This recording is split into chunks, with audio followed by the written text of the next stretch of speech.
live streaming, and Andrew is going to start recording his screen, and he's going to bring up his information for screen share.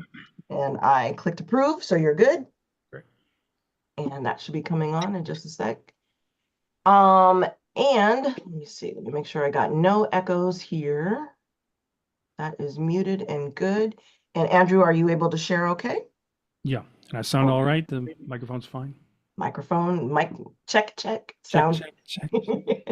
All right, so this evening we are happy to have our friend, Andrew Kavanagh, who is also an Adobe community expert. He is the leader, founder of the Photoshop users group online. Photoshop and Lightroom.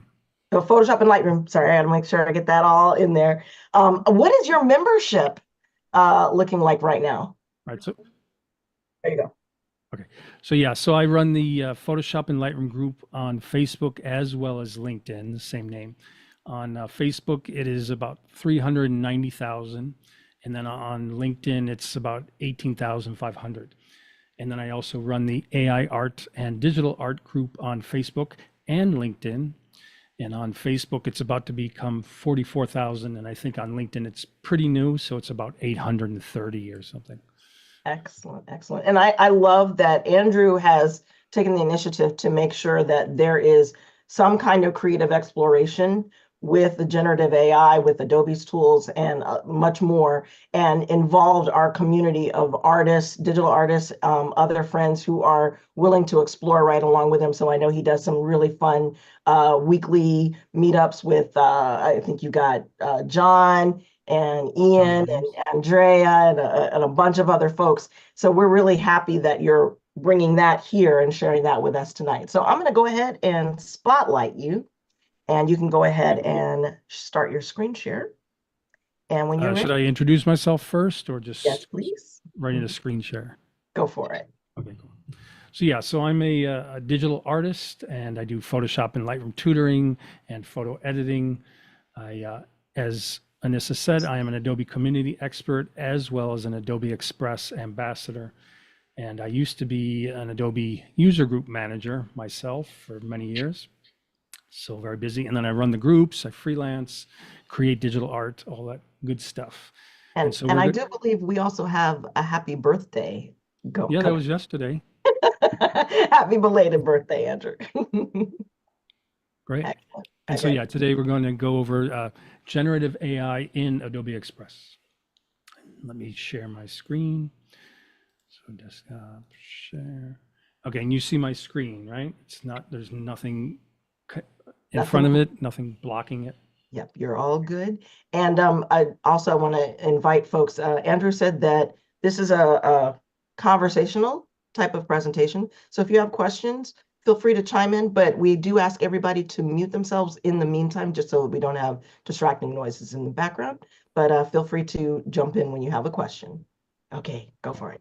Okay, so let's see, command. So first thing is you do see my zoom in cursor, correct? Where are you showing? Like you see new.express.adobe.com zoomed in? Not zoomed in, no, but okay, we do. So yeah, so I was testing out. So it doesn't work on Zoom, so okay. I will not do that for the rest of the evening. Okay, but so you can get there at new.express.adobe.com. And then when you get there, you can see the Adobe Express logo in the top left. It has your name, what do you want to make? And then it has a whole bunch of varieties. So social media, video, photo, document, marketing, and then you can see generative AI.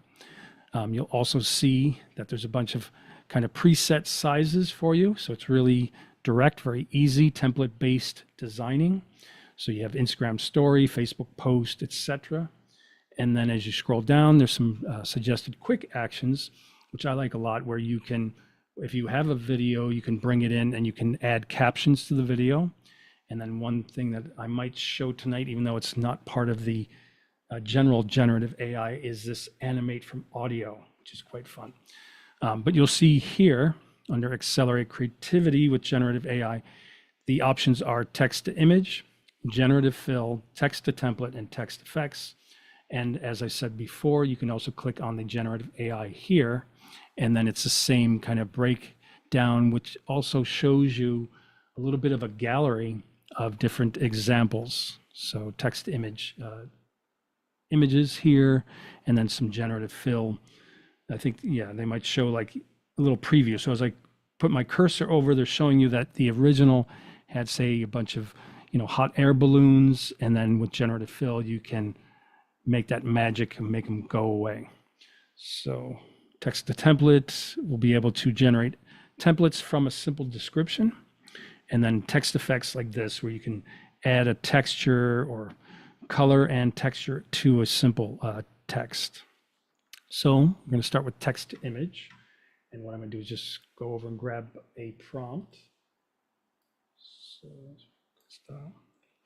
Okay, so the one thing I wanted to show is when you use Adobe Express for this, which is also the same like engine that Adobe Firefly uses for generative AI, what'll happen is a lot of times if you go and you just paste in your prompt. So I paste in the prompt, which is what you want to see, what you want it to create. Surreal woodcut style, man made of fire, meditating with eyes closed, clouds made of water float around. So I like surreal imagery. What'll happen is when I hit generate, it does like a quick little preview. So it's building this little progress bar in the middle. Come on now. Got cable internet here. Okay, so you get like one image, but if you look over on the left under results, you have the 4 different results. So if I'm not so keen on this one, I can just click on the next one. You get a different preview, and then a third one, and then a fourth one. They're all pretty good. I think this one has the most depth to it, I like. So I can choose to, work on this one. One thing that is a nice way to work is sometimes when you put in your prompt, even though it's very detailed, some of the images might be oversimplified. And so this one I like. So before I do anything, I'm just going to go to the top right. So you'll notice in the top right, it says download. And it's saying that the PNG is best for images. Yes, I hit download. And then they're letting you know that you can also make, posters, Instagram posts. So I'm just downloading that first. Do be aware that when you hit download, if you do not give it a title, it'll just be untitled. So that you would just go to the top left, and I can just say whatever, meditation man, hit enter return, and then you'll see it now takes that title. So then if I were to hit download again, it will save the correct title. So what I was saying though is if it's oversimplified, they are giving us some new options. So you'll notice in the top left, it says reference images. You can choose an image of your own that already exists for style or for composition. So I've created this in, the way I like to work is I'll use Adobe Firefly, or I'll create here in Express, which is pretty much the Adobe Firefly engine. But I also go out to Image Creator from Designer, which is Microsoft's AI, or I go to Leonardo.ai. And sometimes they give me a little bit more detailed imagery. And then I like to come back and use those as the reference images for what I'm creating in Adobe Firefly or Adobe Express Generative AI.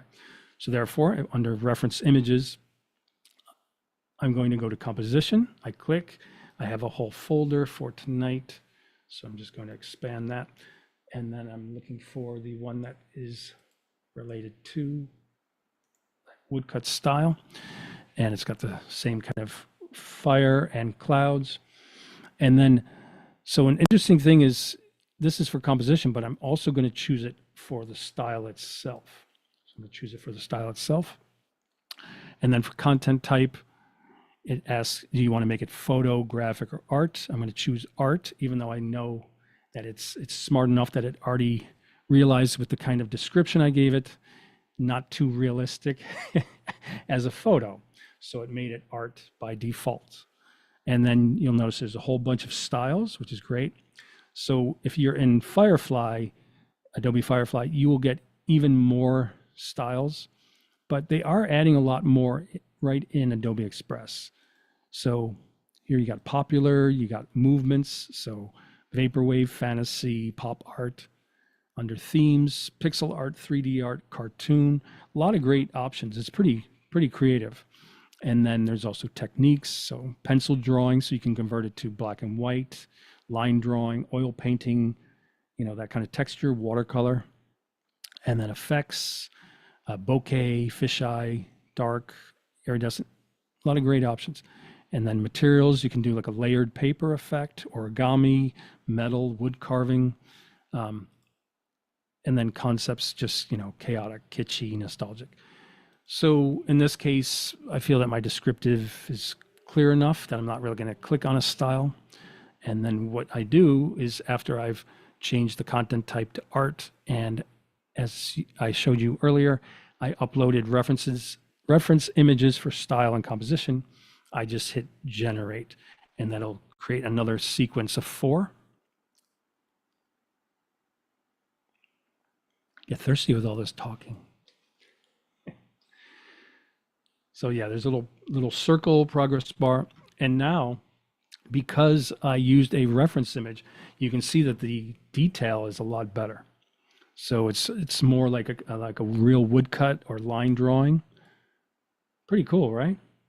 So that's kind of the secret of bringing out more better quality or detailed quality images in Adobe Firefly or Adobe Express.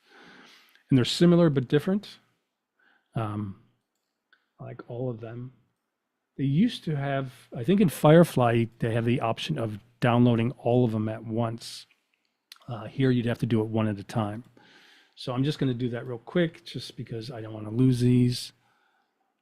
It's pretty quick though, as you can see. So I just click the next one, hit download, PNG download, very fast. Click the third one. So far, any questions while I'm doing this part? Not so far, all good. Right. But, I think the important takeaway is to realize that by using a reference image, you can really get a lot more detail, really. So What's the resolution, max resolution? I think it's like 2048. So if I go, I've got an app called Trickster that's really great. So it'll show me like the latest things that I've downloaded. So if I go to, say, this one, and I just do command, well, I might have to say show and finder. So show and finder, and I do a command I. It's 1080 by 1080. What I tend to do though is I have a plugin called Topaz. So I go to Topaz Photo AI inside Photoshop, and I'll bring in this image, and I'll be able to resize it with Topaz Photo AI. And I usually make it like 2048 by 2048. Now, if it's an image that someone has seen of mine when it was, say, only 1080, and they want, say, a print of it, then I might make it even larger. But using something like Topaz Photo AI really brings out good detail and is great for resizing up if you want something for print. Quick question. If you click the resize in the upper left corner of that, does it actually give you the current dimensions or only just give you what you can resize it to? Okay, so that's, these type of options are more particular to Adobe Express, not really the whole generative AI function. So the minute I click on resize, it's asking, do I want to resize for various like social sizes? So not I can the actual resize. generative artwork that you're working Yeah, it's not like here I can go in and I can change it. But as I said, I love Adobe, but I trust Topaz Photo AI for resizing up more than if just changing the dimensions here. Right. So I wouldn't be comfortable just typing in 2048 in the width and height area. I'd rather bring it into Photoshop and use Topaz Photo AI. But in general, if you want to keep it in this general dimensions, there's a lot of great options. So you got Instagram Square Post, you got TikTok video. It's not a video, but that size. YouTube thumbnail, which is great, 1280 by 720, which I tend to do a lot for my lives. And then just a lot of options. So you can choose various options. And then let me just show you. I'm not going to save it, but I'm just going to show you what happens when I do this. So if I choose 1080 by 1080, then YouTube thumbnail, which is very different, more horizontal. And then I'll choose, let's see, something that's even smaller, maybe 1080 by 566, and Facebook page cover. So what happens is when I choose that range of different options to resize, I just hit duplicate and resize at the bottom. And then boom, literally takes 1 second and I've resized them for all those different social platforms. Pretty amazing. Mhm. So Ray has a quick question. He says, is the Adobe Express AI generator using only images from their Adobe stock library instead of the entire web? right. So if you are, let me get out of resize. So we're done with this image, right? I'm just going to go back to here. So just remember that when you go to generative AI and you go to text to image, a lot of it is depending on your prompt, which is your description.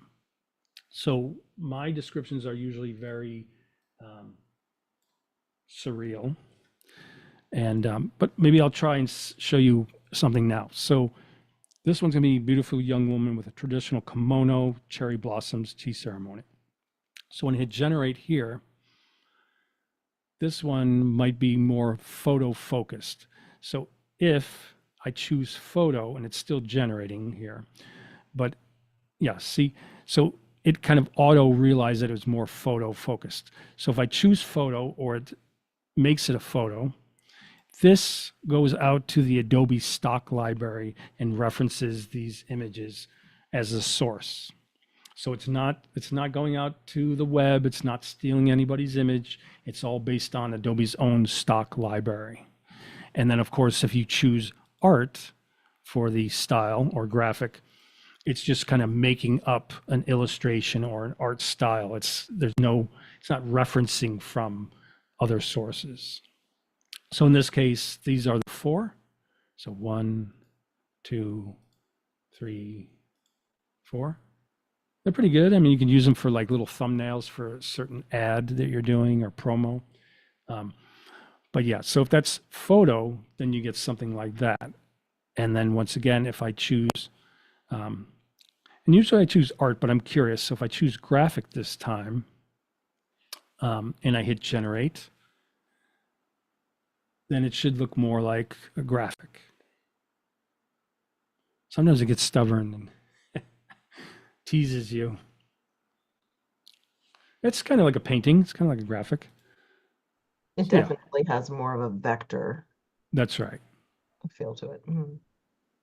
These are pretty cool. I like that one. Download. Pretty quick too. I mean, that took me what, 3 seconds to download. And then, so if I'm working on this, and I do like the image, but once again, if I feel I wanted to add a little bit more to it, I could go up to composition. And I did work on a similar image previously. So I have, beautiful young woman with traditional kimono, cherry blossoms in the tea ceremony. And so I have that as my composition reference. And then once again, I tend to like to also choose that as the style because the composition will be like the pose, whereas the style might be the color palette and the texture. So in this case, I hit generate again, and then I'll get a new series of 4.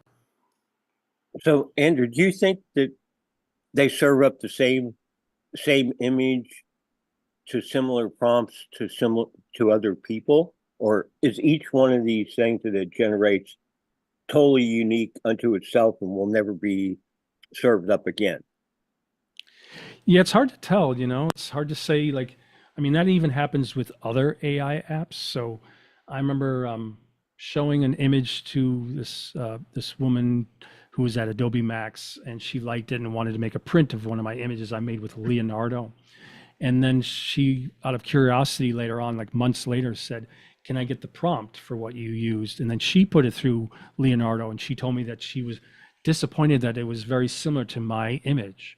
So you never know if you're going to get like something that's very similar or it kind of goes off on it. Now, this is interesting where, I said graphic, but it's still, like I said, it's kind of being stubborn and holding itself to being more of a content type that is photo. I'm also noticing that I think you're We're going to say getting what I was some about to kind say. of cartoony proportions and on the previous bunch where you had the flowers and stuff, you had a couple of floating branches that Sure. were not attached to trees apparently. Is that the AI not quite getting stuff right, or is that Sure.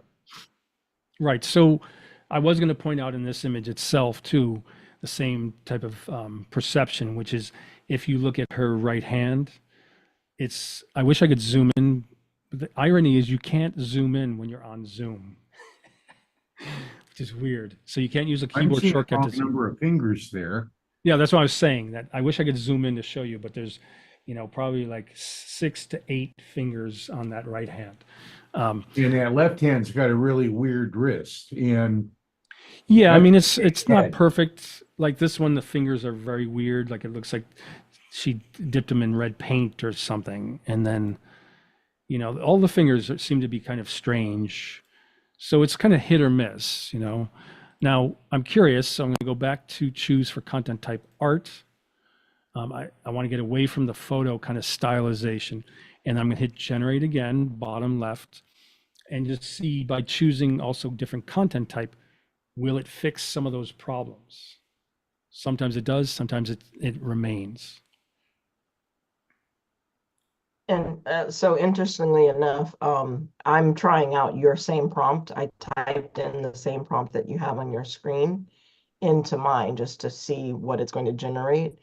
And it is actually very similar. It's not exactly the same, but it definitely comes up with And a recognizable pattern.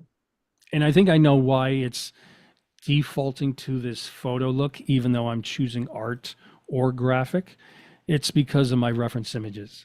So if I close my reference images and I keep the same prompt, but I save the content type focus to art, when I hit generate, I think it'll be a bit more stylized to be like an art style.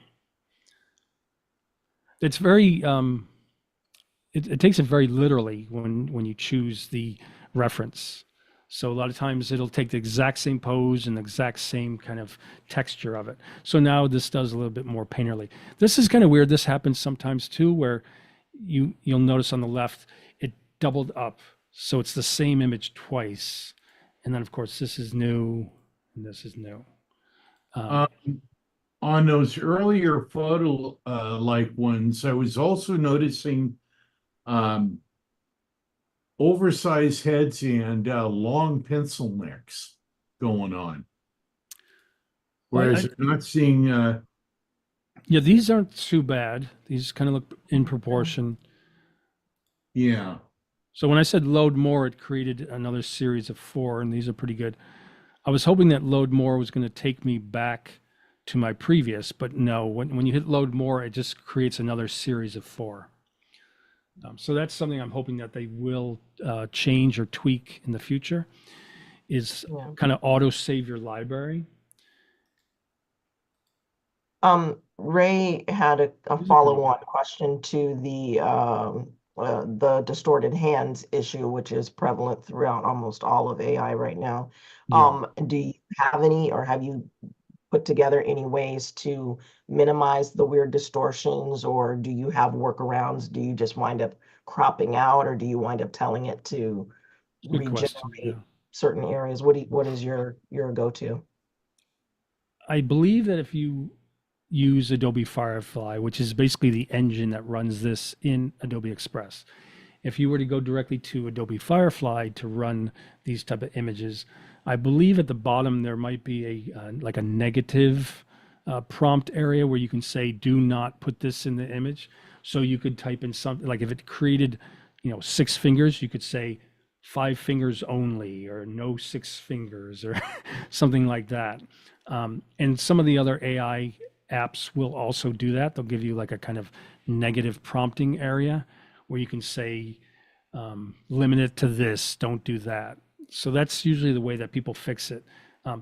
Then again, I've been using Photoshop since like the early 90s. So for me, what I would tend to do is I might go back and tweak my prompt until I create maybe another series of images. And even though, so say I like this image, but I don't like the hands. I might create a new image where I like the hands, but I don't like the general image. Then I'll take them both into Photoshop and I'll quick mask out the hands from the one and then composite into the other. So, yep. The converse of that, I've mentioned before, I was trying to do Abe Lincoln breakdancing, and It's a good question. of course, there's no Abe Lincoln in the Adobe library, but Right. The wrong number of limbs actually kind of works with breakdancing. So They can there, make it work for you creatively.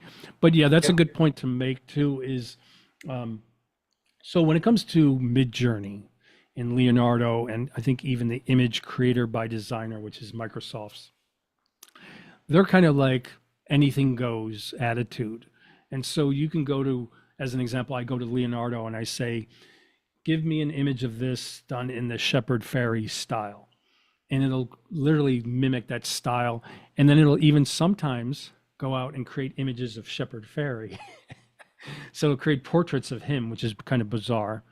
But if you are in the Adobe world and you are, say, in Adobe Firefly or using Adobe Firefly inside an app like Adobe Express or Photoshop, they are trying their best to be more strict about it and respect other artists. So you can't just type in like Shepherd Fairy or Abraham Lincoln. I think in the future they might get some type of copyright with like agreement with artists where they can say, okay, yes, you can use my name as a reference, and then they get some type of commission when people use that name for their images. But for now, they're being very strict about it. And I do know that there was a whole debate going on about their terms of service or terms of usage. And the truth is, there were a lot of kind of sensational videos circulating that were just not realistic. They're just not correct. And so people like Terry White and Paul Tranny, the Adobe evangelists, came out and have put out videos going over the main points showing that this is the real truth and that they're not spying on you. And the truth is, if you were to look into anybody's terms of usage or terms of service, any major company is going to say that, like, if you use their app and you have images that you're creating as such, they might have to double check to make sure that you're not like having images of underage children or, in a sexualized way or something. So there's like legalities that they have to do for the better reality of the future. It's not like they're doing it to spying on you. It's to make sure that everything is safe, So there is a whole new terms of usage or terms of service out there if you're curious. But okay, back I'm going to drop a link in the chat to Paul's most recent message as well, in case anyone wants to have it for later. And then I don't want to get too far into just text to image, but I might try one more. So here is a new one. So I just copy it from my notes, post in the top left, describe what you'd like to see, dream of a woman with nature merging with dark forest, paper mache style. So I chose this because I want to try a couple different things. So first is I'm going to try it direct. So it's set to art and it has the prompt with the descriptive, and I'm just going to hit generate. If it doesn't give me the paper mache style, that kind of playful stylization, then I can try to I will find it in the styles area and see if that adds it. So it did pretty good. So it gives you this kind of like, stylization that looks like it was cut paper, They're pretty nice. not mache. That's what? You were saying paper mache. I was expecting, well, that's not paper mache. That's Well, it's not going to go out. sculpture, I It's guess. not going to go out and like add like the wheat paste and all that. It's going to.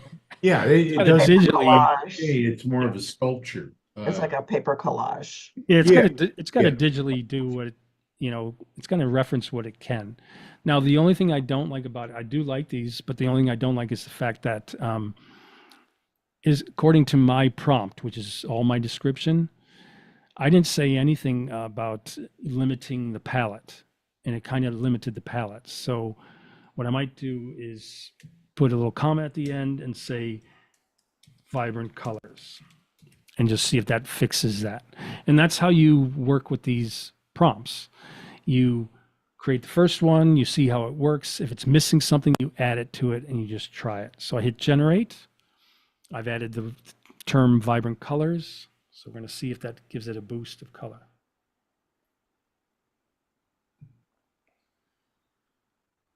Yeah, nice. So now it's a bit more of a color palette. That's nice. And you can just hit download, top right, PNG.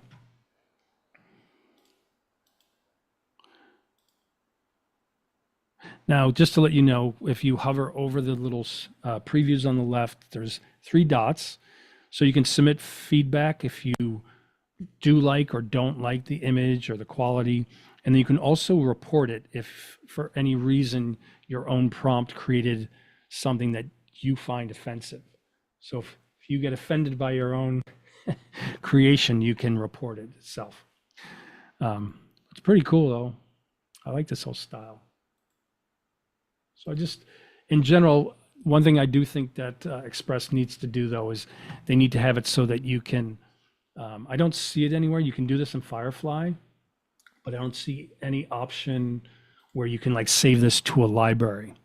So that's the one thing to be aware of is if you do this while in Adobe Express, it's pretty creative, it's fun, you have a lot of style options, but do be smart about downloading your images, because if you do what I'm about to do, which is go back to the main page of Express to do the next generative AI function, you basically lose all this.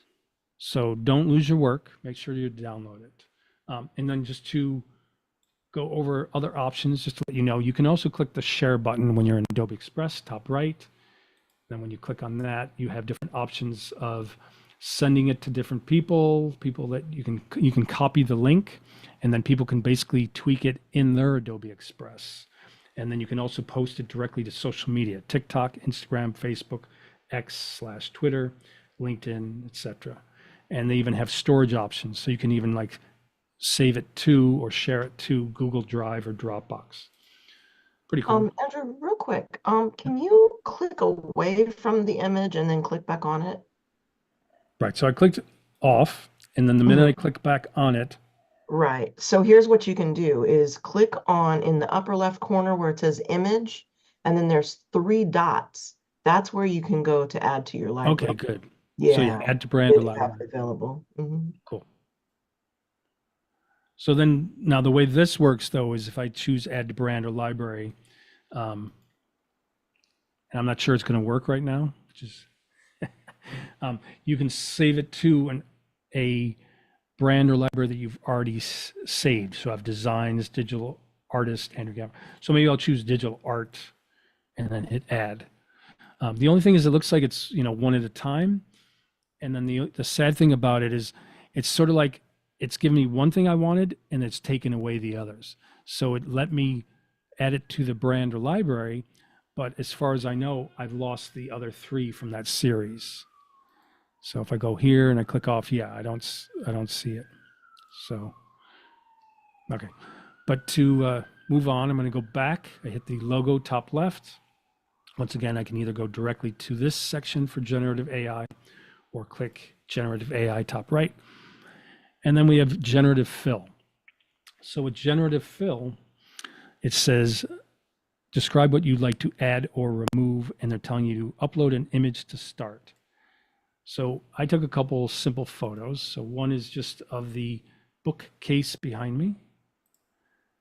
I'm just going to open it up. I didn't do any, I didn't set the horizon line. I didn't do much tonal correction or anything. I just want it as a reference. So generative fill, you can choose the brush size on the left.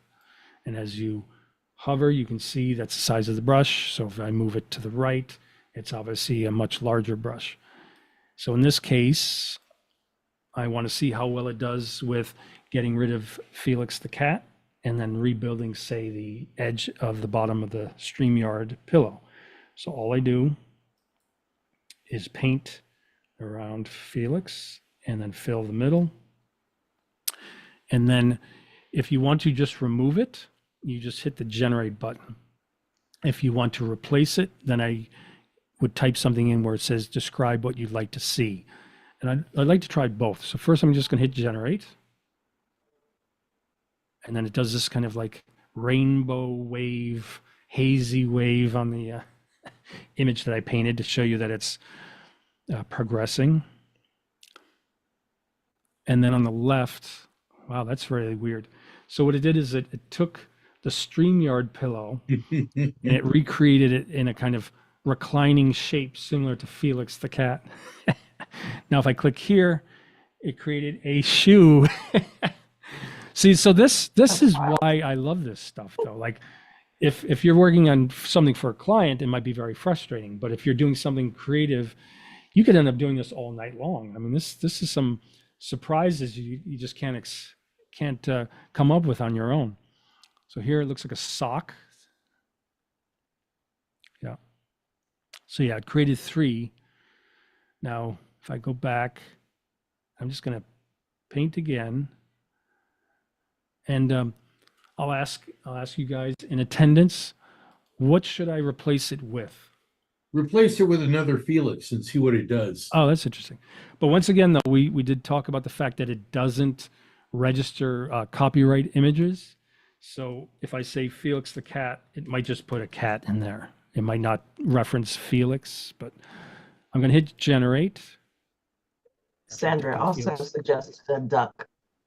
A duck? Yeah, right. So you get a duck to go with StreamYard.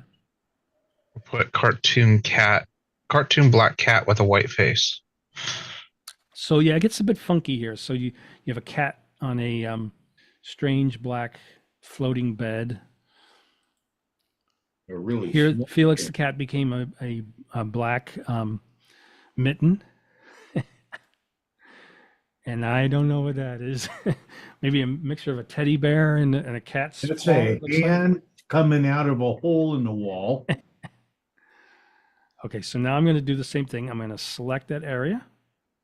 Make sure you fill the middle. And then where it says describe what you'd like to see, I'm just going to say duck. And I'm going to hit generate.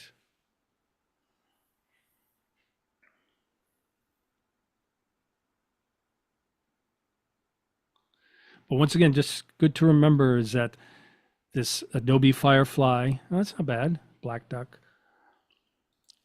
There's one sitting. Yeah, it looks like a real duck even, yeah. It's almost strange. Yeah, the second one's strange, looks too real. But the thing to remember is that this kind of operations are working, this generative AI is working not only in Adobe Express, it's obviously directly in Adobe Firefly. It's now in Photoshop Beta. It's also to a certain degree in the regular Photoshop 2024. And they now have it in Adobe InDesign as well as Adobe Acrobat. So it's, and I think they also have some generative AI functionality in Adobe Illustrator. So yeah, generative AI, as Anissa said, is not going anywhere. It's just going to be more integrated, and it's becoming more and more integrated in all of the various Adobe apps. So that's pretty good. So FT wants to know if you can flip the duck. yeah, I I don't think know it's if they give you that much control over it. right. There's an icon at the top left that looks like a flip icon, but it's if you think it's- hover, it says restore image, so it just takes you back. Maybe duck facing right. or Correct. something like That's what I was that. going to say, that you could say right facing duck or something. And Now, of the only course, thing the is, more information we can give it or the more instructions we give it, the better it will get at correct. correcting And the then image. if you do like the image, you'll notice that the download button on the top right is grayed out. So you do have to click the done button first, and then you can hit download. So I can download that. I don't know if I'll be posting that too much. It's a little weird with the kind of sad duck in the corner.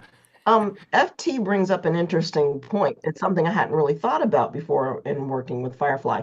So he says no separate layer for this. So we're literally working in a composite or in a not a composite, a pixel destructive mode Correct. Yeah. in essence, right?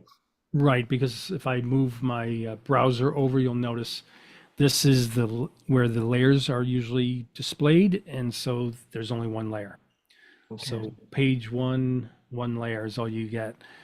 So you just have to keep kind of painting to change it. So I'm still in Generative Fill here. If I click on the image or click to go back, then get the brush again. Now, what I'm curious about is if I select this again, and I've already downloaded it, so I'm not going to lose anything. If I don't describe anything and hit generate, it should read the pixels around it and hopefully rebuild the perspective of the bookcase and the bottom left of the StreamYard pillow. Well, it gave you a sock-like thing before, I based know, I know. the pillow itself when you tried that previously. Now doing this similar in, say, Photoshop or Photoshop Beta, it's worked excellent. Yeah, So- Ray was making that observation that it creates the image on a new layer, separate and independent of the original. So I mean, this is generative AI in Adobe Express. That's the focus for tonight. But in general, if you have an Adobe Creative Cloud account, have fun. Jump into the various different options. So you've got Adobe Firefly, you've got Photoshop, Photoshop Beta, you've got InDesign, you've got even Acrobat. So you can try things out. So yeah, I'd created another kind of green cloth here. It keeps substituting something instead of just removing. Maybe I if know. you describe remove object or something like that. Yeah, I don't think it works. It's not supposed to work that way, but I'm going to try that though, just to, because I'm curious. So if I just say, should I just say remove or remove object? I don't know. You tell Okay. me. That's right. So remove object, it's already selected, painted. I hit generate. Let's do a little preview with the hazy rainbow colors. And Ray wants to know, is there a content-aware fill in Express? Well, let me go back. There's a couple different options in the top left once it's created. Okay. I think I have to hit done and then it'll just go back. Yeah. Okay. So yeah, for some reason it does not want to remove. So it has this now like a square towel or something, another kind of extension of the StreamYard pillow. And then it looks like it's copied my mouse. The mouse, yeah. So now there's like a mouse. But say I hit done, you'll notice in the top left, we are in Generative Fill, but there's also the option to remove background and then erase. So if you hover over erase, it tells you that it erases specific areas of your content, allowing the rest to show through. So those are the options you get. So Brad has an interesting question, because I deal with this on a regular, putting together my own prompt guides. Have you kind of gotten to a point now where you've gotten into a flow of creating your own prompt guides, or keep a collection of what you use and what's worked successfully? it's a good question. Thank you. So here's something I used to do, and then here's something I do now. So what I used to do is I used to try to be as descriptive as possible for what I wanted. And then I'd also, I run AI art and digital art group, and I'm also a member of different AI art groups. So I'd go to different groups and then I'd see when someone shared a prompt, how I could copy that prompt and then tweak it that makes it more personal to my imagery or the theme of my image. And then I realized if you're going to be using AI or generative AI to create an image and it makes it so easy for you, why not also embrace AI in search and let that do the work for you? And then I found out by doing that, some of the stuff AI can do in search is amazing. I don't want to swear here, but it really is incredible. Like if I'm doing a live event, a lot of times I can say, these are the details, give me a description for the live event. And it does sound like a person. It doesn't sound too robotic or, sterile or anything. You can get a great description. So going back to this question, what I tend to do now is I might have a handful of descriptives that I'll take, and some of the preferred ones I go to is There's u.com. There's another one called Perplexity AI. And both of these you can get on mobile or on a desktop browser. And then, of course, there's like Microsoft Bing or Copilot. And then there's Chat GPT and all that. But they really are amazing. And so if I go in and I have a simple descriptive that's pretty detailed, and then I say, can you give me a series of prompts to create generative AI artwork? It'll give me like some of them give me like 10, some will give me like 30. And then I can copy them, put them in my notes app, and then go back and then kind of clean up where it seems like it sounds a little off or a little sterile. But some of them have been amazing. Like some of them have taken an idea I had and then made it better by coming from a totally different perspective than I came from, and giving better details of what I was trying to get to. So, you know, if surrealism is my bag, my thing, it might have brought up different kind of surrealistic themes I wasn't even thinking of that will incorporate well with my prompt. So you use the and you know what's happening though, if you follow, I'm a Mac guy, as Daniel is, and probably Anissa. Anissa, are you a PC or Mac? I am PC. Okay, so no offense, Both, but I like the PC. That's there fine. was the WWDC announcement, and Apple themselves are going all in on AI for the next updates coming out in the fall. So for iOS and Mac OS, there's going to be a lot more AI integration as part of the system itself. So I think search capability is going to be better, which I've wanted for a long time. So Siri and just general text searching, the AI is going to be much more active with it. Did that help? I hope that helps. Mhm. And I hope that's a good resource for you too. Do remember there's u.com, Perplexity AI, there's the Microsoft Bing or just Copilot, and then there's Chat GPT. And there's probably a whole bunch of other ones. But okay, so that was the generative fill. So if I go back, I could do one more generative fill though. I had a kind of funny one. So haven't done any tonal correction, but I just have this simple food photo. And someone could say, you know, I like that, you know, that looks good, but why the pickle? The pickle doesn't look good. So I could go over and I could make the brush a little bit bigger, maybe even bigger. And I'm just going to paint, including the shadow. Just kind of go over pickle.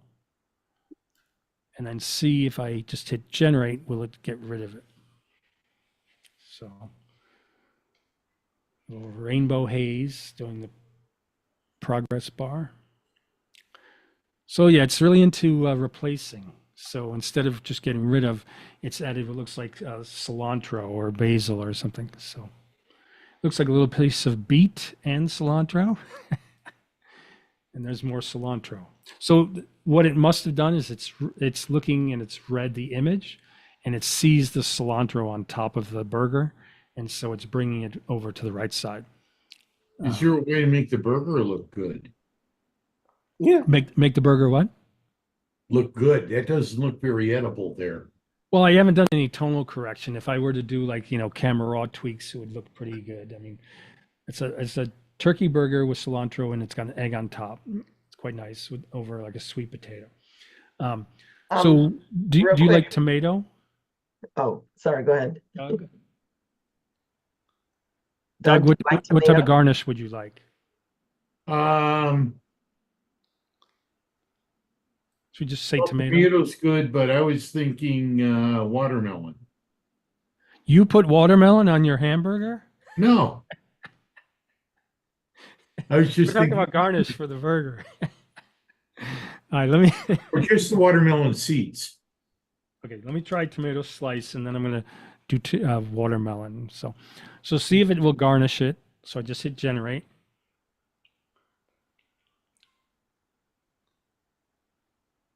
Doug puts watermelon on his hamburgers. What the hell? So it looks like the first, second didn't do anything, but the third gave us a little too much. It's not too bad, right? That looks realistic. Okay, but and then to show Doug what it can do. So you want some watermelon seeds just like on the plate? Yeah. Let's see if it'll do that, like a little kind of puddle of watermelon. So watermelon seeds. And then I just hit generate. And Brad made a suggestion about when you don't have anything to put in, just to put a period. What does that do, Brad? Sometimes it actually removes objects, or it looks at the background rather than and like the texture of the area rather than looking at objects and thinking of what to put in it. Because if you leave your original prompt, it's always wanting to put something that's related to that prompt. Hmm. So clearing the prompt when you want to remove also helps. Right. The only thing is you don't need to do that in Adobe Firefly or say Photoshop Beta. So I'm surprised that you have to do it here. But so let's try that though. So here's your watermelon seeds. They give you like hundreds of them. But say I wanted to get rid of the cilantro. So I just paint over the cilantro. And I just wanted to erase. So where it says describe, I'm going to do what Brad says and just put a period. And then I'm going to hit generate. And then hopefully it will remove it for once. Yeah, I really don't have to do any other things when I'm in Firefly. Yeah, see, it's stubborn. When I'm in Firefly or Photoshop, it seems to take it away. I'm just curious, there's this little piece of onion up here. If I do that and just hit generate, will it get rid of that? Or is it going to add cilantro there too? Oh, good. It finally took it away. There's a little bit of marking. The second one, though.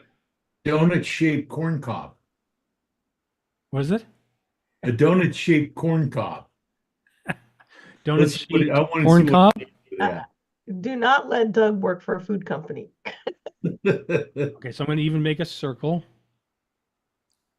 It's kind of small, but I have to make it fit on the plate. So it'll be a donut-shaped baby corn. Donut-shaped baby corn? Yep. Yep.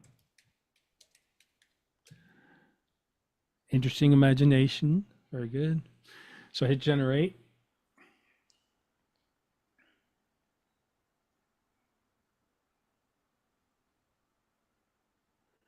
Well, maybe like a circle, but it doesn't like that concept.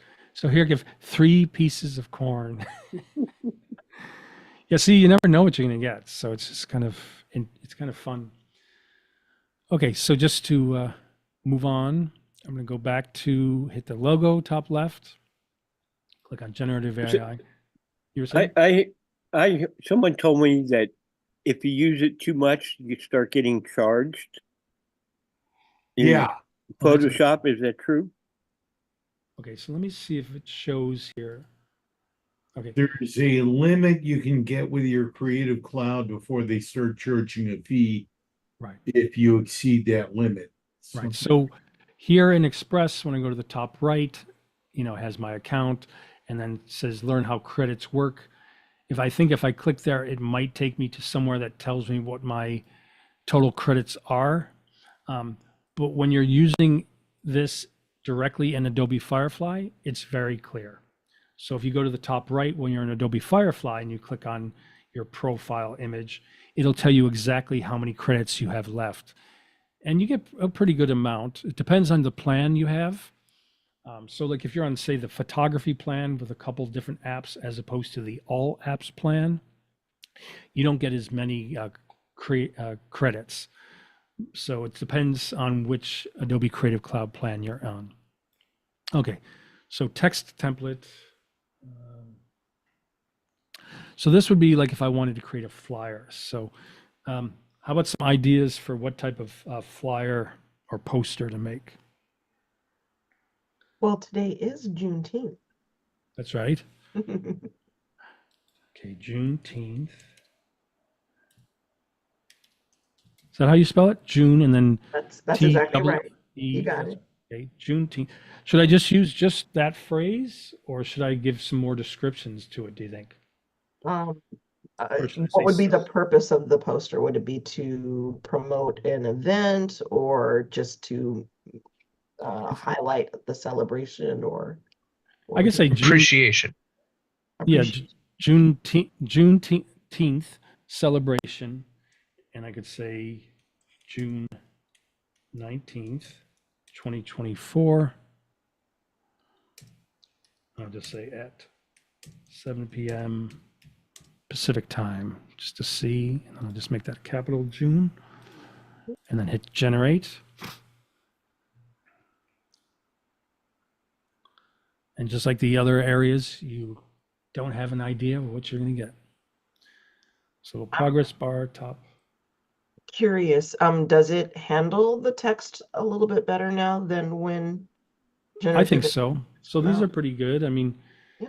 so you have, different styles. You have, images incorporated with it. Which one do you like? I kind of like either the second or the fourth one, maybe. I don't know. I think the fourth, maybe. This one.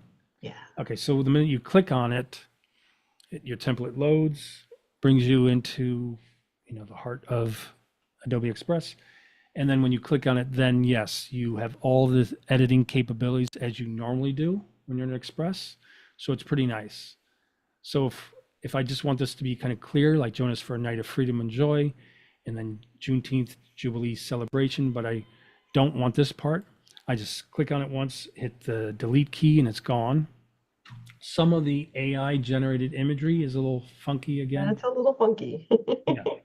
So here it looks like the face is strange, and then the hand is like a mixture of a hand and like the metal holder for a microphone they were holding up or something. So that's weird. But in general, it's very easy.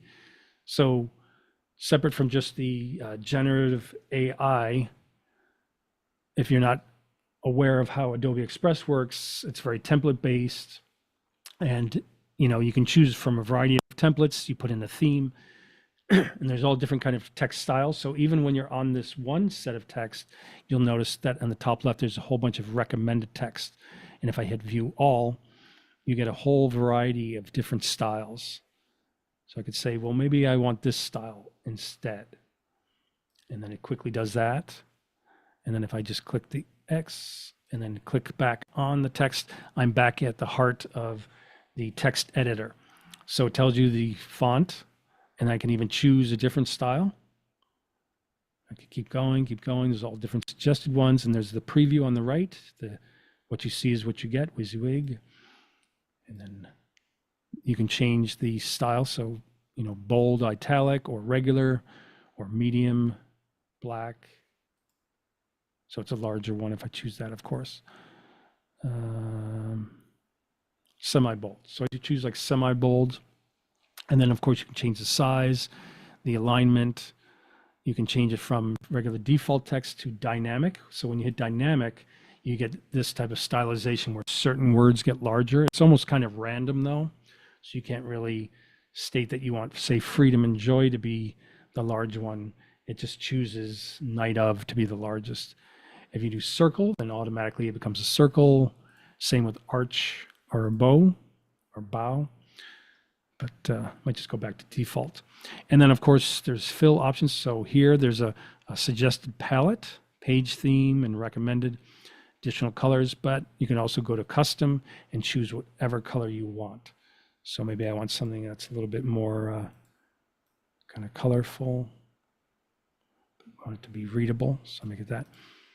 And then once you have that selected, you can give it an outline too if you wanted. So I could give it like a black outline to give it a punch right there. And then while it's still selected, you have text effects, shadow, shape, animation. So if I go to shadow, I can give it a drop shadow. And what I tend to do is it defaults to say classic, or it has all these different presets. I usually just go to custom, and then I can choose how much blur do I want, the angle. When I've worked doing designs, I've noticed that 125 is the angle. That's usually the typical drop shadow angle. And then I might bring the blur down. So it kind of things. And then I hit color to make sure that it's, I might want a darker color. And a little bit. Yeah, something like that. But I don't want to get too far, and I just wanted to show you some of the options of Adobe Express. So if I hit the, if I like this, I can hit download.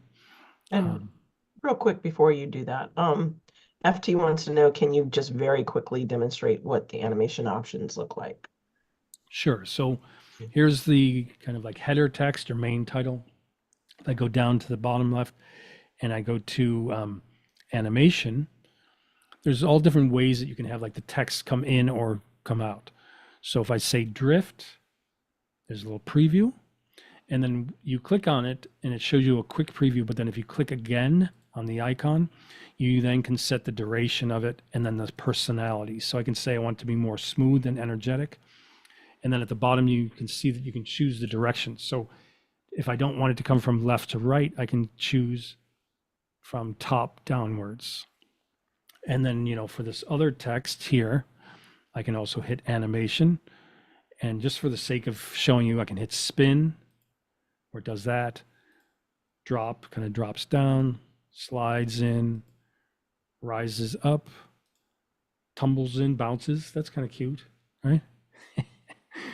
And then once again, I can click on it and I get options.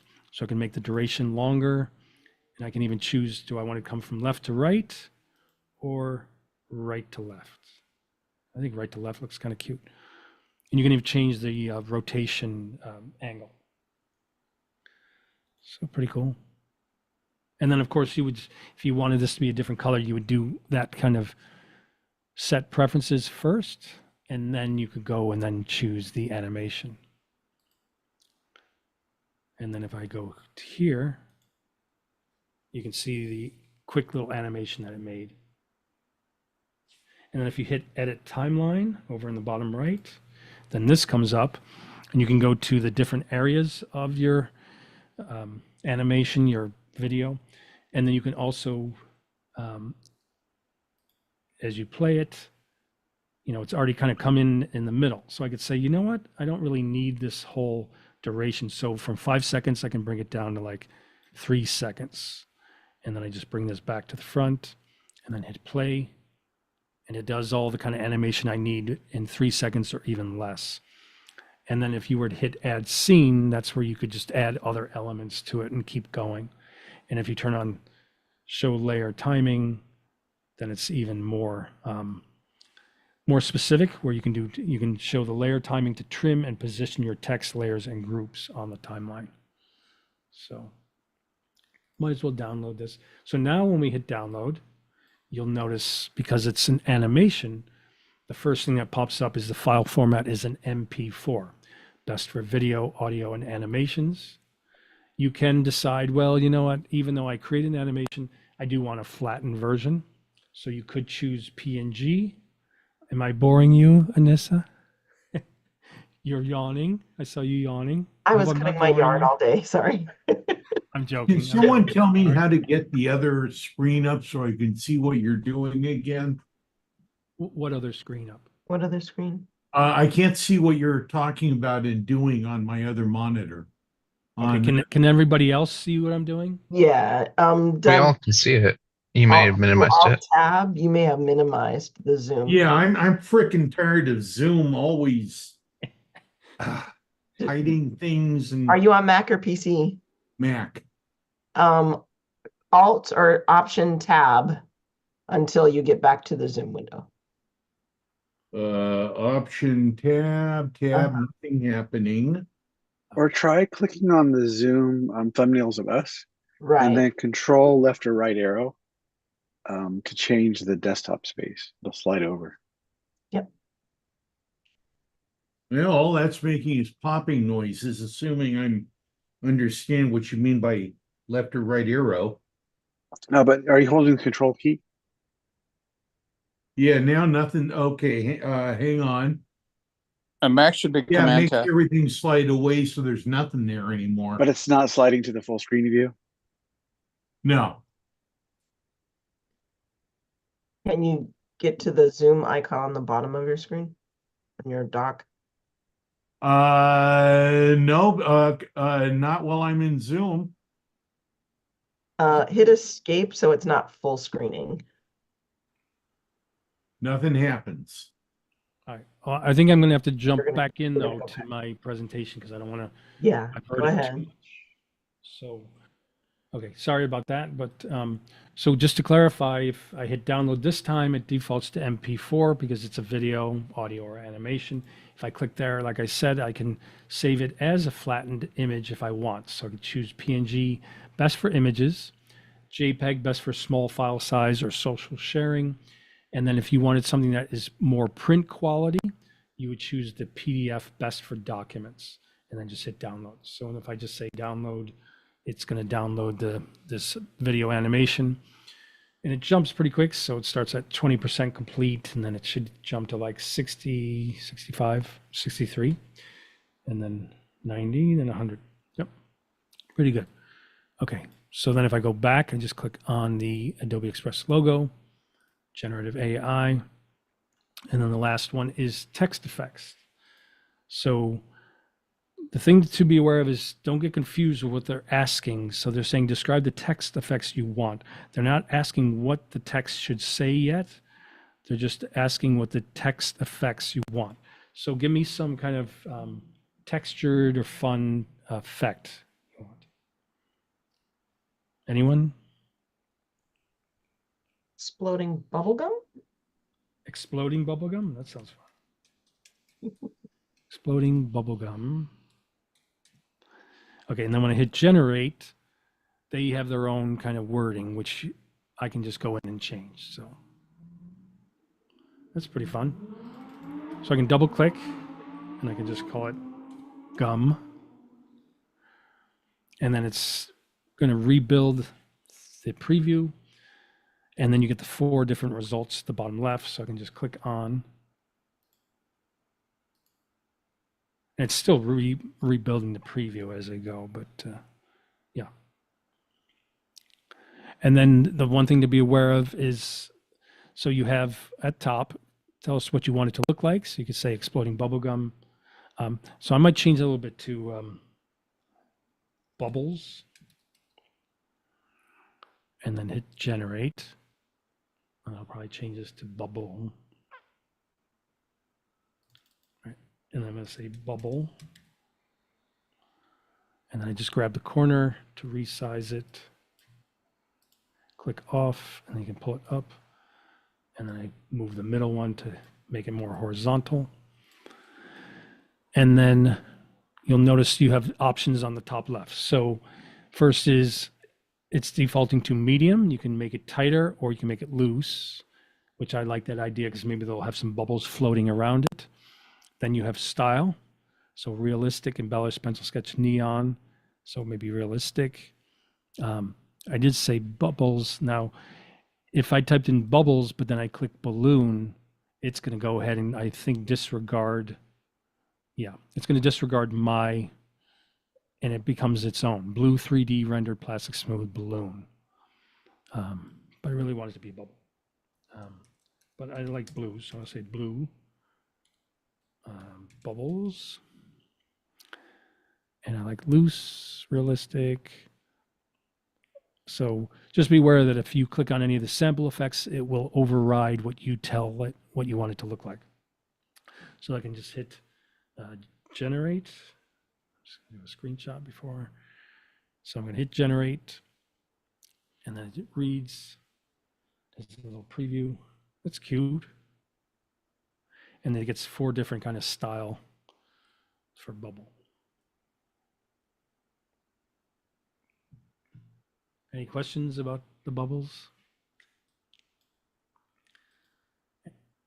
And then yeah, if you go to download, it's telling you that it's still working on it, so you might not always get a quick option to download. There it is, pretty fast. So you can then say download. This is the one part I do wish we had the option to save that to library too. I don't know if it does. Yeah, if I say add, then it's like you can only choose like custom size duplicate. You're not really adding it to the library. You're just adding it to like a project. So any other questions? That was the 4. Once they're downloaded, where are they I don't see any new questions in the chat. James, did you have something you wanted to add?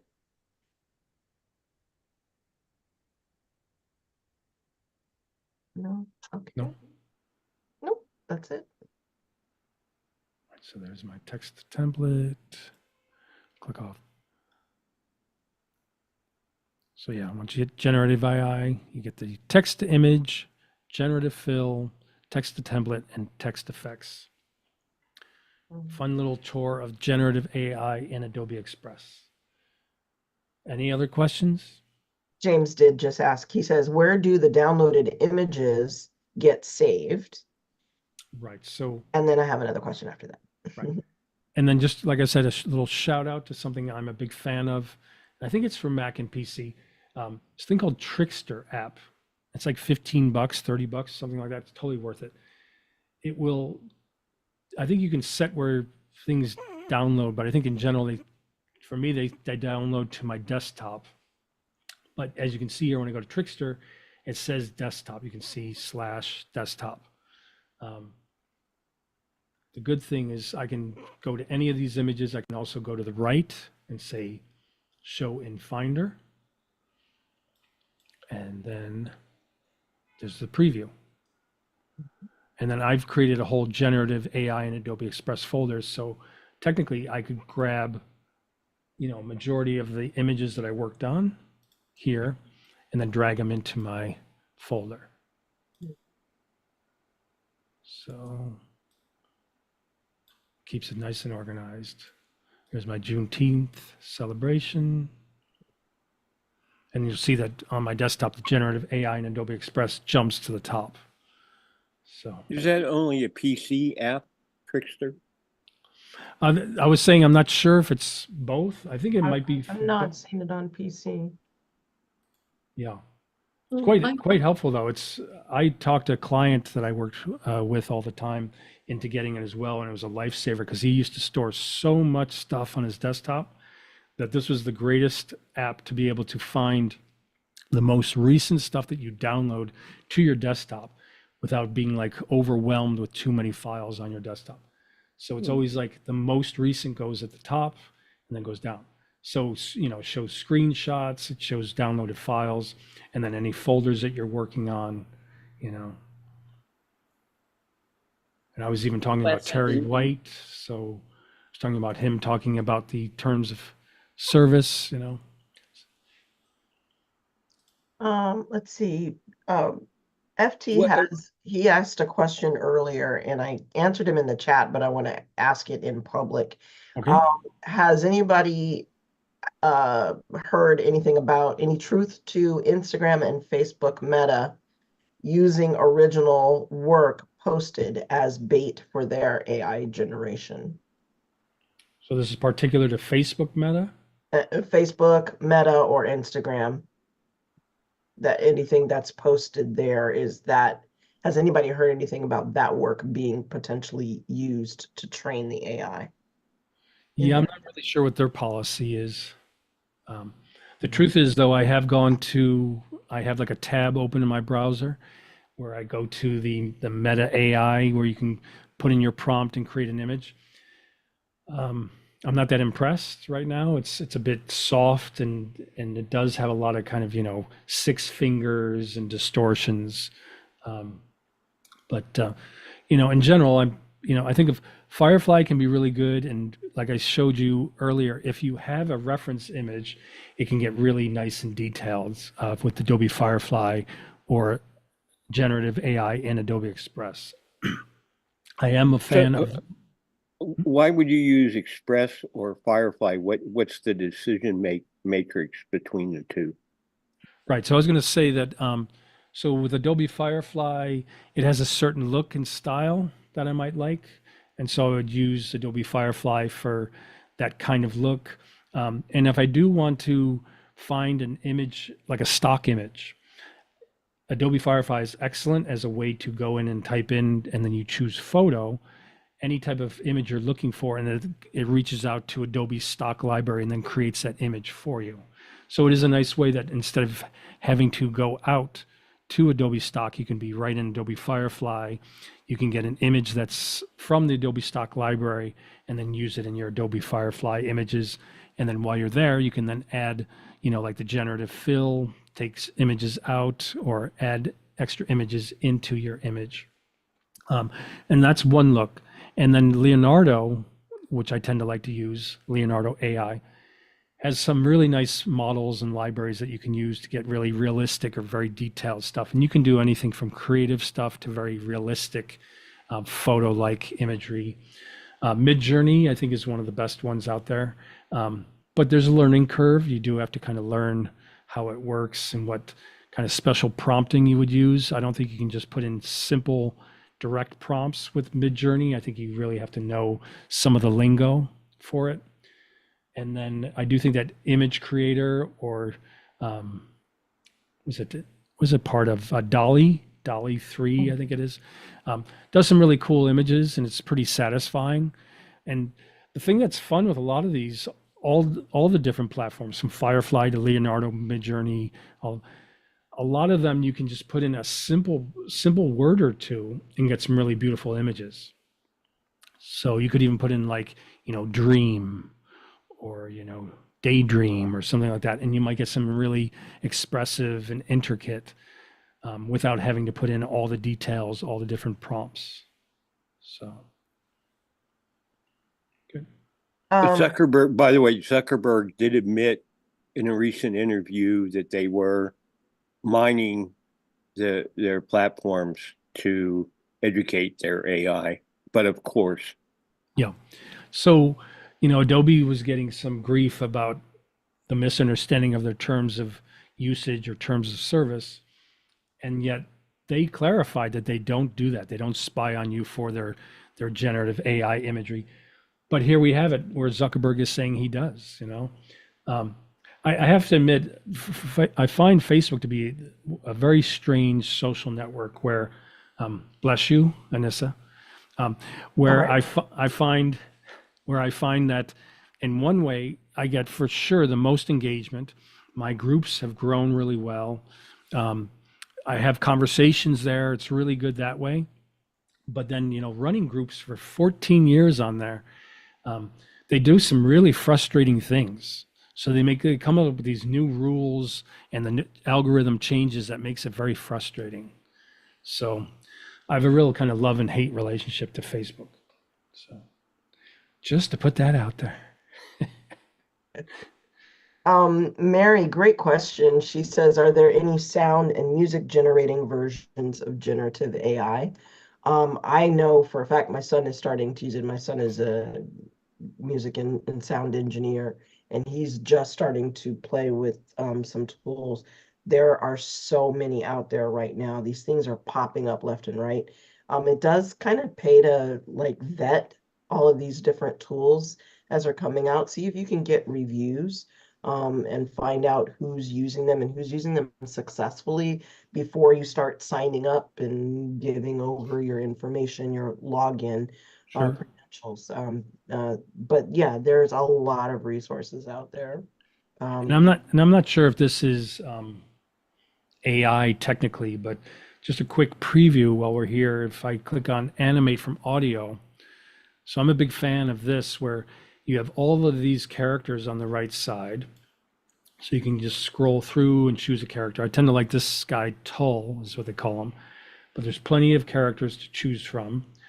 And then you can choose a different size. So you can make it square, or that originally was landscape, 1200 by 608, but you can choose 1080 by 1080.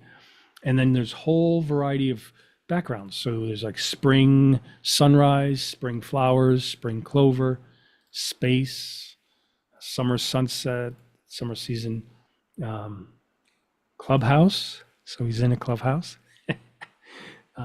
He's in Western Town. So And that is looks that kind an app? It's just called, oh, no, it's in Express? It's in Express. Oh, It's wow, called that's Animate from awesome. Audio. And you can choose any of these backgrounds. So I don't know, I like these ones. So maybe I'll go back. So say spring sunrise, right? And then you can go back to character, and then there's a whole bunch of different characters you can choose, It's quite quite the variety. So that one's sitting down, and then Zippy.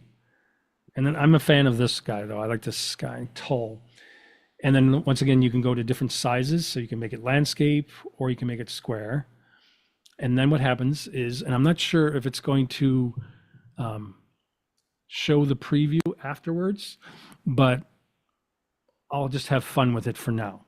So what I do is I usually do this. It says enhance speech. And even though I have a pretty good microphone, I do turn that on. So I do say enhance speech. And then when I hit record, it does give me a countdown. So I'll just do, hey, everybody. Glad for you to join me in the LA Web Professionals group. It's fun showing you some generative AI in Adobe Express. Pretty cool stuff, huh? And then I just hit done. And of course, I wouldn't say that out loud at the end if I was doing a recording, but, and then you get this cute little animation, penguins on the platform. They should make a color though. They should make the preview animation colored though. It's cute. It reminds then me of the Google dinosaur running game when your internet is out. Yeah, exactly. Right. See the penguins jumping bit by bit. This one's a little shy. There we go. So yeah, computing head movement, and then it kind of does an export. Sorry, have you used these for any professional use up to this I've point? used them for like promos. So like say I'm an affiliate for like there was Dave Cross's Lightroom Virtual Summit. I might have created one saying, hey everybody, don't forget the Lightroom Virtual Summit is starting in a week, you know, etc. So I'll play around, you know, they do say it's better for your own promotional efforts to try different styles. So sometimes do like a selfie reel, other times do something like this, other time, you know, do something else like a live short webinar or something. Okay, so then if I say open an editor, that'll bring me back into Adobe Express where I can add text. If I hit download, then it does a quick download and it just remembers kind of the name of the character. And then because I have Trickster, I can easily get to it. I can just say show in Finder. And then when I go to that window, I can do a preview. So I'm not sure if you can hear the sound, but you should be able to see the animation. So I just do a hit spacebar on a Mac for preview. Hey, everybody. Glad for you to join me in the LA Web Professionals group. It's fun showing you some generative AI in Adobe Express. Pretty cool stuff, huh? And then I just hit done. It has the descriptive at the end. Perfect. And then, of course, you could bring it into, as an example, if I'm here, I just close that top right. Now, just be careful. If you don't download it, you might kind of lose it. So you'll notice under my recent tabs, there's some of the other things I've done, but a lot of times the animations don't get auto-saved. But you'll look over here under quick actions, and there might be like the, you know, merge videos, resize video, trim video. So I could go to trim video. I could say browse, and I could go to desktop. There's the Tull video. I open that up, then it reads it, and then do a preview. So I'm going to drag it near the end, and then when I hit play, hit done. And then right, so I'm trying to find that exact spot. And then I press. Pretty cool stuff, huh? And then I'll go there. So I might pull it back just a little bit to like 11 or whatever. And then I grab the end and I pull that to that area, like 11 seconds. And then I'm just going to bring it back just a little bit and make sure that I got the right Express. Pretty cool stuff, huh? And then, yeah, it's still a little tight. So bring it back up. Pretty cool stuff, huh? Yeah, so then it ends where I want it to be. So then I can download it again. And then I believe it'll give like a number 1 over it. It's always trying to be smart enough not to save over your original one. So if I go to my, yeah, I think it's still saving. Yeah, exporting file. Yeah, there's Tull 1. So here's another thing that I really like. Beyond the general preview of that, I can go back to these quick actions and I can say caption video. So I can take that one that I just created in Express, toll one that I edited down after trimming it. And then the third thing I can do is caption the video. So it's uploading the media, it's reading it. And then it's going to give us these options, which is quite nice. Should go pretty fast. I'm on cable internet. So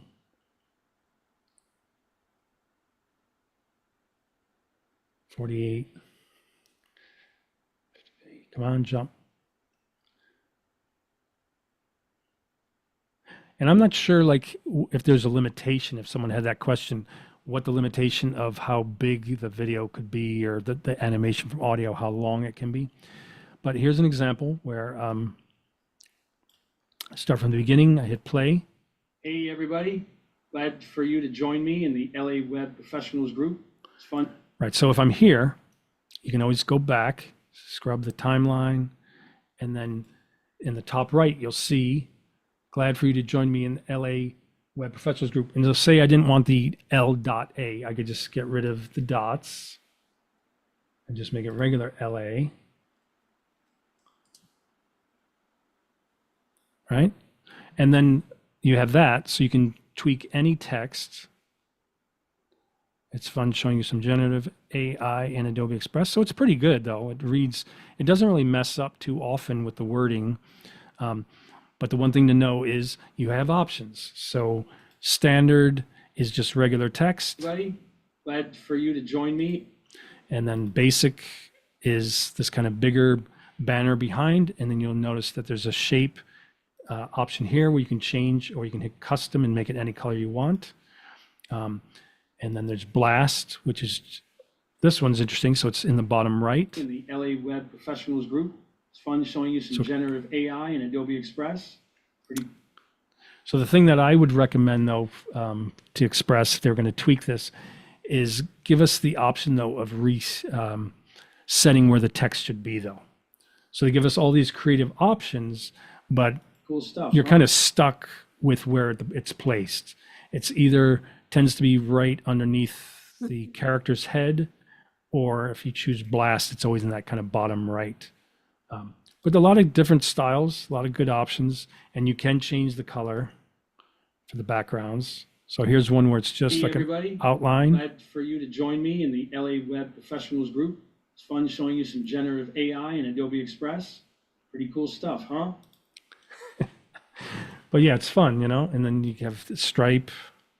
So I could say shape, and I say, you know what, they're pushing the green theme, but maybe I don't want that at all. Maybe I want like a red, and I can make it lighter if I want, or darker, in between, and then just. Hey everybody, glad for you to join me in the.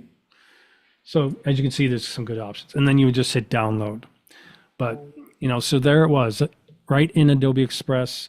I could animate from audio, I could trim my video, and then re-import it back in and add a caption to my video.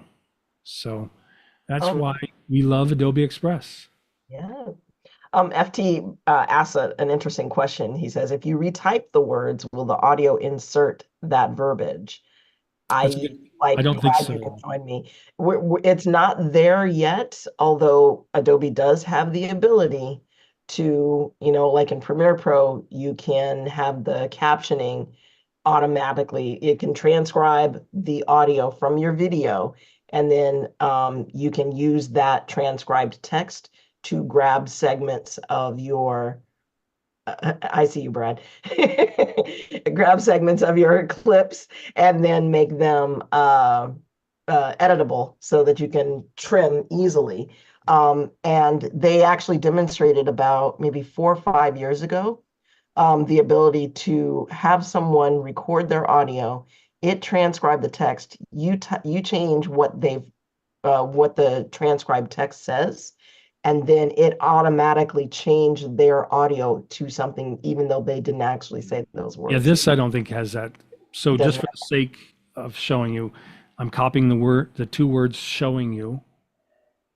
I think that's called Instead of showing you, I'm going to say presenting.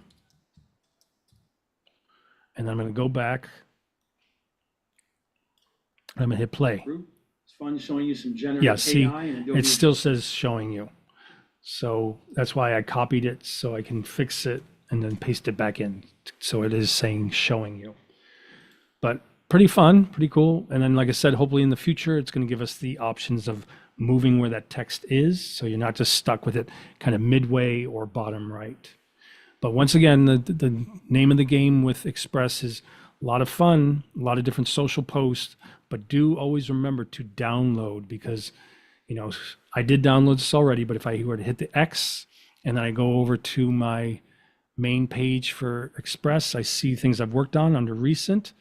And over here is your stuff. If I click on your stuff, you'll see, you know, various things I've worked on, and yet it's not there. So just be aware of that. You can lose a fun creative project you've worked on if you don't download it. Any other questions? I'm not Yeah, seeing any other I have questions in one. the chat, but feel free to unmute and ask away. Yeah, you talked about AI for Acrobat. How would you use AI in Acrobat? So I think I've attended a webinar too, where I believe there's a panel on the right, and then so you could have a page, so you could have various pages of information, and then on one page you would have that panel, and you could insert an image. So you could type in, give me an image of, you know, a couple walking on the beach or something at sunset, you know, and then it could generate that image, and then you could add your text to it and just kind of keep the flow of creating your Acrobat document. Right, Anessa? I think that is true. My recent readings, because I have not actually put it to good use, even though I use Acrobat daily, is that it can help summarize, say, for instance, if you got a 50-page document and you just don't have, you need the TLDR, too long, didn't read version of that it can go ahead and give you summary points.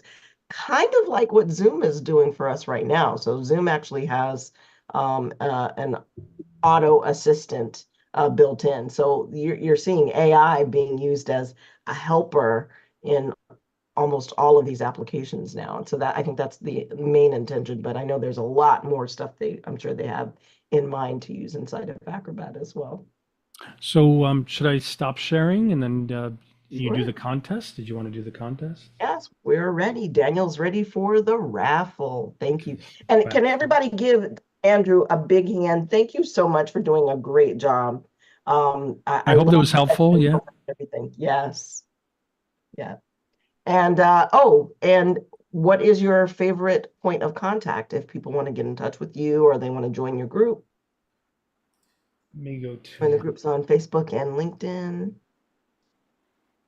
And while he's pulling that up, then Daniel can also bring up the raffle there. So yeah, I do a lot of live events. So on YouTube, you can find me at youtube.com/@DrewCav. And then on Facebook, you can just type in Andrew Kavanagh. And, you know, you'll probably see me with shades with clouds in it. Yeah. I think that's your YouTube. I think I put in the chat there. And then just to let you know, it's the Photoshop and Lightroom group on Facebook and the AI art and digital art group on Facebook. Okay. And if you want, while the raffle is going, if you want to drop in your links in the chat, that would be very helpful. Thank you. Daniel FT says he doesn't see his name on the list. There's the chat. Okay, you ready? Here we go.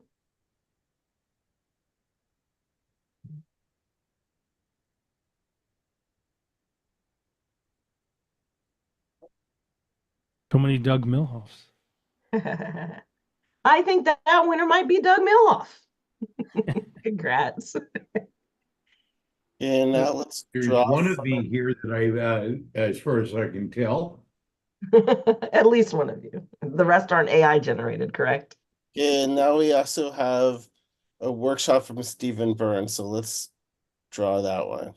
Okay. But real quick, Daniel FT is saying he doesn't see his name on the wheel. FT, did you submit the raffle? What's the name? Can you give us your full name, FT?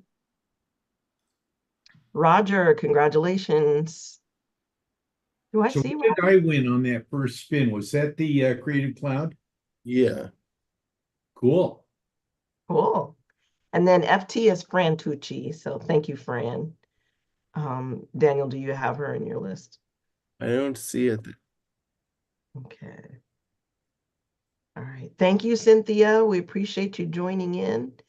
Michael says he liked the big blue bubble and the exploding bubble gum. So that's cool. Isa says thank you from Tampa. Thank you for joining us. Katie says that was cool. And Gina says thank you very much as well. Thank you for everybody that's joining us from all around. We love seeing folks participating from outside of the Los Angeles or Southern California region as well. So be sure to share with your friends. Our link and information is in the email. We're on Facebook. Our information will be going up on YouTube as well.